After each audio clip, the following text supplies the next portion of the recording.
నంద్యాల రాజకీయం రోజురోజుకు హీటెక్కుతుంది. ఇక్కడ గెలుపు కోసం అధికార టీడీపీ, విపక్ష వైసీపీ ఎత్తుకు పై ఎత్తులు వేస్తున్నారు.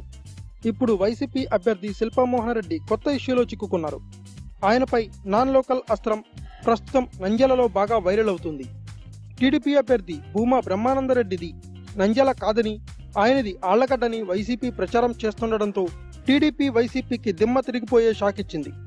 వైసీపీ అభ్యర్థి శిల్పామోహన్ రెడ్డిది నంద్యాల నియోజకవర్గమే కాదని, కడప జిల్లా నుంచి వలస వచ్చారని టీడీపీ వాళ్లు రీకౌంటర్ చేస్తున్నారు. నంద్యాల ఉప ఎన్నికల్లో తెలుగుదేశం పార్టీ నుంచి వైసీపీలో చేరి ఈ ఎన్నికల్లో పోటీ చేస్తున్న శిల్పామోహన్ రెడ్డి అసలు కర్నూలు జిల్లా వాడే కాదని, కడప నుంచి వలస వచ్చాడని మాజీ మంత్రి ఎమ్మెల్సీ ఫరూక్ విమర్శించారు. ఇక భూమా ఫ్యామిలీది కర్నూలు జిల్లాయే అని, జిల్లా అభివృద్ధిలో భూమా ఫ్యామిలీ ఎంతో కృషి చేసిందని ఆయన అన్నారు. ఇప్పుడు నంద్యాలలో అధికార టీడీపీ, విపక్ష వైసీపీ మధ్య లోకల్ నాన్ లోకల్ ఇష్యూ పెద్దదిగా మారింది.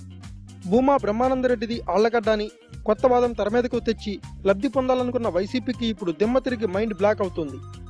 శిల్పామోహన్ రెడ్డిది అసలు ఈ జిల్లాయే కాదన్న కొత్త వాదన టీడీపీ తెరమీదకు తేవడంతో వైసీపీ నాయకులు, కార్యకర్తలు జనాలను ఓట్లు అడిగేటప్పుడు తీవ్ర ఇబ్బందులు గురవుతున్నారట.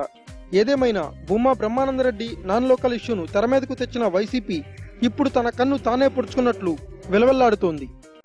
Thanks for watching. Please subscribe our channel.